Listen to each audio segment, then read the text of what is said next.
Greetings viewers, welcome to this thrifting video. I'm sure a lot of you probably know that I get a lot of my stuff on this channel secondhand, and one of the big ways in which I do this is to go to various thrift stores and pick things up on the cheap, mostly using the money that I make from the YouTube channel. If you ever wondered where the YouTube partner money actually goes, it basically all goes towards this, but I know that there's a lot of people on YouTube that record their thrifting visits, and I mean, I have a pair of camera glasses, so I figure, you know what? Why not just bring the camera along and maybe I can show off all the crap that I don't actually buy, and then maybe people will stop saying, oh my god, you have too much junk. I know, you don't need to tell me that. So, yeah, I just put together a little compilation of some video clips. Narrated them after the fact. You will notice a little bit of weirdness in some of these because, first of all, if you take a look at these camera glasses, you can see where the little pinhole lens is. It's a little too high, so like you see my eyes are right about here. The actual camera lens is probably more like about here, which means unfortunately a lot of stuff that I'm trying to show is out of shot. Tried to work around it as much as I could, but there's definitely places where there are issues with that, so I'll have to keep that in mind when I use these things later. There's also some older videos, because this isn't the first time I've had this idea. I actually had this video back in 2022 and the beginning of 2023, so there's some clips interspersed in there, and you can tell because these camera glasses put a date stamp in the lower left corner. So you'll see some weirdness there, and I had to adjust some run times of clips and do some weird things, so you'll see some weirdness in that. But this particular video happens to focus on the 4 thrift stores I frequent the most, because they happen to be the ones that get the most stuff, and usually are okay with most of their pricing. Some of it can get pretty iffy, especially these days, because it looks like most people just use eBay to do all their pricing. But I figure, you know what, I'll take you along and go thrifting. First up here we have a Mission thrift store, which is kind of like a Salvation Army, but kind of not, and funny enough it's right next to one. Coming here to a glass case, which they do have, although I don't normally look at it because there's not usually anything there.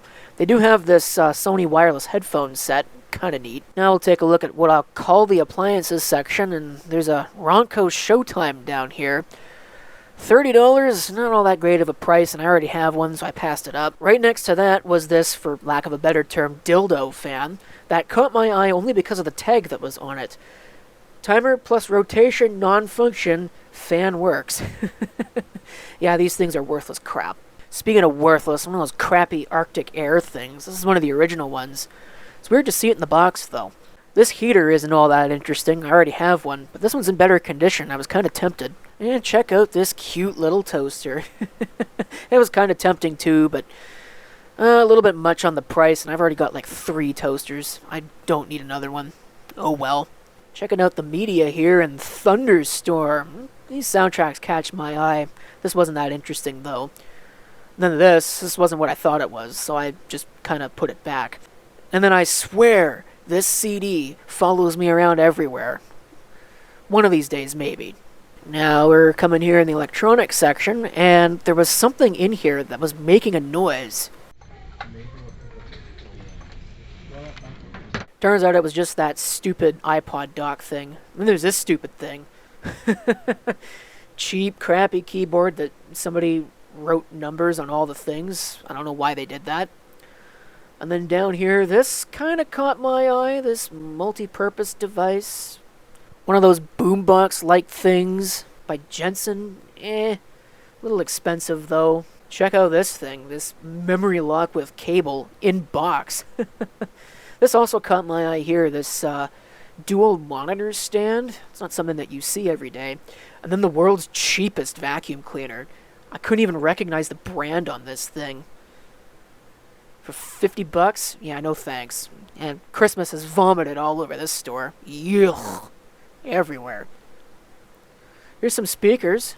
$20 is actually not too bad of a price for these, and they're in pretty good condition. And the nice thing about this store is that they actually test their stuff, so you're pretty much guaranteed to know that unless it says something on it, they work. So yeah, for $20, absolutely. Moving right along to the Salvation Army that's literally right next door. It's very convenient, but I don't get why both of these things are right next to each other. Checking out the electronics section, and this is the store where all the electronics go, and other odd things like this baseboard heater. Kind of odd to see that. Checking out this GE Space Maker thing that they wanted way too much money for, and I don't need an over-counter thing anyway. Then this toaster that actually caught my eye just because of the red knobs. That's a cheap piece of crap otherwise, though. Found this clock radio here by Sony, and there's nothing special about this thing at all. Probably a cheap piece of junk, but something about the design just kind of spoke to me and made me take it home. Ugh, too tempting. And then just down from that, I happened to find another one, and I think I ended up getting this one too. Oh, it's a sickness, I swear. I can't get away from these things. Here's a car stereo head unit that caught my eye for some reason. I don't remember why. The JVC CD changer caught my eye. I was missing the magazine. There's not much else on this shelf. Just a broken remote control. Why are they selling this crap? This GE boombox also caught my eye. Not really something that I'd actually buy, but it's certainly kind of neat to see these 80s electronics in here every once in a while. You gonna look here? A boxed Dazzle video capture thing? Yuck. What's this, a wood grain clock radio? Oh, nope, I already have one of those. Then this box caught my eye, this humidifier. It was complete in the box. I had to get it. Looks delightfully useless. Oh yeah, this is my kind of clock radio right here. This is one of those Sony Easy Set things. They only wanted $6 for it. Of course I'm getting it. Are you kidding me? And then just down from that, oh, I love the design of this thing. This Spartus silver and brown, and oh, but the battery door was broken on the back of it. I think I'll hold out for a better one, or I don't know, maybe I'll come back for this one. Hard to say. Checking out the furniture here. Not usually anything here, just like TVs and, well, furniture, but there were 2 sets of speakers. I approve of the ones with the wood grain, but they were all pretty much overpriced, and I wouldn't pay for any of these. Watch where you're walking, you might step on an alligator. Oh crap, now there's a lineup building. Well, that gives me a chance to check out the glass case. This used to be for auctions, but now they've started using it for what they call featured finds. Unfortunately, this stuff is usually pretty overpriced. Such as these vintage headphones that were in very good condition, but they wanted $20 for these. No way. And also this answering machine that caught my eye just because of the green. But they want $15 for an answering machine? Get off my lawn. This cheap, crappy plastic reproduction payphone kind of caught my eye. So much so that I didn't even notice this when I was in the store. Is that a KGB board game? You really can find anything in these stores. And of course, I'm leaning down here to take a look at this Sanyo projector. Kind of nice, but I can get that for free from work. Why would I pay money for one here? Moving right along to a Value Village store and check out this light show. That's so unnecessary and stupid, I love it. Yep, Christmas has vomited all over this store too. Check out this selection of ugly Christmas sweaters, just right up front and center. Sometimes they have some interesting furniture just around the corner, but not today, just a bunch of crap. Checking out the office supplies here, and what the heck is this? You laugh, you drink? Oh, these are actually kind of cool in a weird way. These new-ish looking HP 95A cartridges for like a LaserJet 3. Normally you wouldn't see something this old in the store. I did try and get a better look at this. Unfortunately, it was out of frame. This Epic Life Planner. I have no idea what that's all about. This brings back memories of my childhood. This clipboard/hockey game strategy planner. I was kind of tempted to buy that, actually. I kind of need a clipboard. Coming over to the media section, and I see some records that catch my eye right away. And usually you don't find anything here. Wait. Whoa. Music to strip by? That is so weird. I really should have got it. Oh, maybe it'll probably still be there. I may go look for it the next time I'm in there. Seriously, there's so much good stuff in here. Like this shrink-wrap copy of Hooked on Classics. I'd totally buy this if I didn't have it on cassette. Seriously, I spent like almost 10 minutes just thumbing through all this stuff. Here's a shiny Kenny Rogers in the first edition record. Caught my eye just because it was shiny. There's all kinds of stuff here, including a whole bunch of stuff. Here's another copy of Hooked on Classics. Wow. You never get this lucky. I mean, there's still the usual selection of crap. This Lionel Richie is not crap, though. It's kind of caught my eye. The instrumentals, actually, was what was interesting. Always got to check out the hanging bagged thingies. Nothing really here today. In the electronics section, though, and oh man, this caught my eye immediately. This Lloyd's clock radio. It's too bad they want $10.99 for it, otherwise I'd totally get it. Here's one of these super fans that you see a billion of everywhere.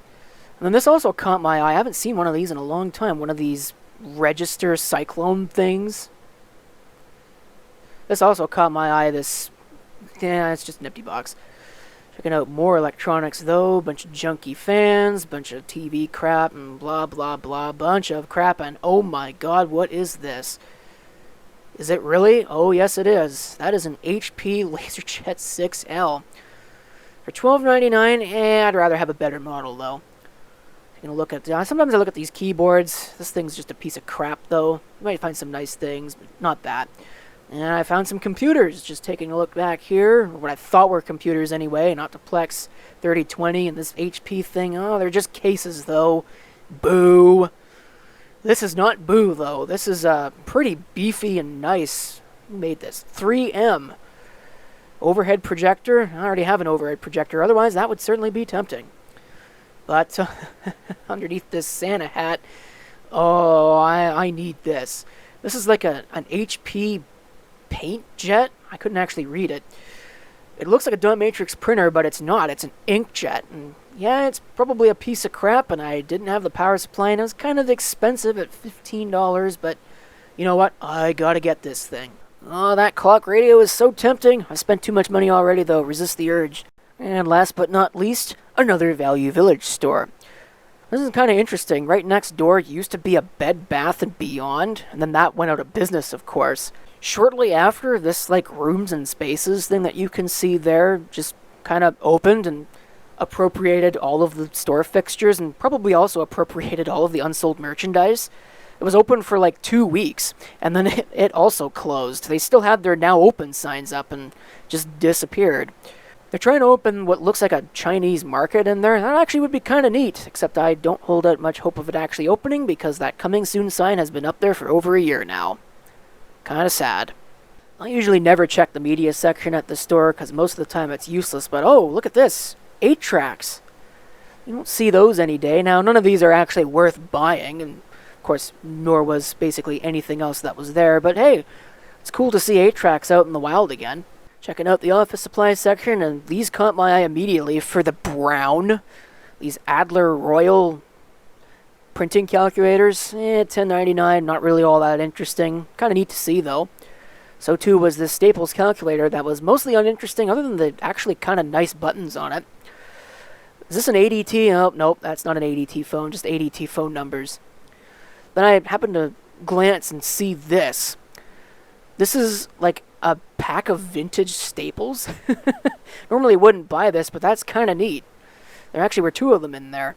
Moving on to the appliances, and oh man, the wood grain caught me almost immediately.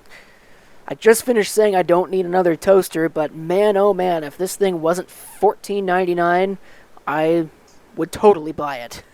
I need this thing. This little thing down here looks neat. Oh, wine cooler? Yeah, nope, who cares? Checking out the clocks, and this thing caught my eye for how stupid it looked. I thought it was a GPX at first, but it's actually a Cosmo. Probably about the same level of quality. Then we move on to this wood grain thing, and yep, it's another Panasonic. This is an RC65. I own one of these already, which is not something that any normal person would say. Otherwise, I'd totally buy that. Something I definitely would not buy, though, is this thing. Yuck. Then I actually missed it on the top shelf here. An old-looking Osterizer blender and juicer. If they weren't $15.49 each, I would probably buy both of them, honestly. They're pretty neat. Moving along to the electronics section. Unfortunately, a lot of what I'm showing is out of shot. Like this boombox that's right here. I don't remember who made it. It looks like ProSonic or something. And this typewriter that, yeah, it's kind of too bad. This actually was pretty neat. It's an electric typewriter rather than a mechanical one. I kind of thought it was mechanical at first, but the wood grain captivated me. Didn't see a price tag on it. had a ribbon. It actually had a ribbon installed. It's probably dry as hell. But hey, if I had a price on it, I might have actually been tempted by that. Speaking of tempting, and I did let myself buy this even though I shouldn't. This is like a 6-port IBM 8222 Ethernet hub, I guess is what this is. I don't know. I should probably actually look it up and figure it out. Look at this cheap-looking telephone. Some bagged things, RCA wall plate, and looking at some other bagged things. This actually caught my eye, and then it was in the box. It's a karaoke machine, though, so who cares? This Microsoft gamepad, $6, meh. This thing, too, also kind of was interesting. This, like, digital gamepad with an LCD for a MIDI port. $7.99, though, meh. Who cares? And then, oh man, I saw that saw that fan and had to walk over here and take a look at it. And yeah, this thing's heavy and beefy, and it's actually a Sears model. Oh, I was so tempted. If this thing had the brown blade, I totally would have got it, but I don't need it. And that's pretty much it for this thrifting video. I hope you enjoyed it. If you did and you want to see more, definitely let me know. Obviously, there's a little bit of a learning curve. Gotta make sure that the camera is pointed at the stuff. Yeah, I'm glad I didn't pay too much for these because they're cheap pieces of crap. That's what they are. But I think for our first episode, that didn't turn out too badly. I would show all the stuff that I've got, but it's been picked up over the course of I don't even know how many different visits, so I don't have it all here, unfortunately. But I think if I do go through with more of these videos in the future, there will definitely be a little segment at the end that shows all of my finds, because I think that's kind of interesting. So yeah, that's pretty much it for this video. If you want to see more, let me know, and if you've got any comments, feel free to leave them down below.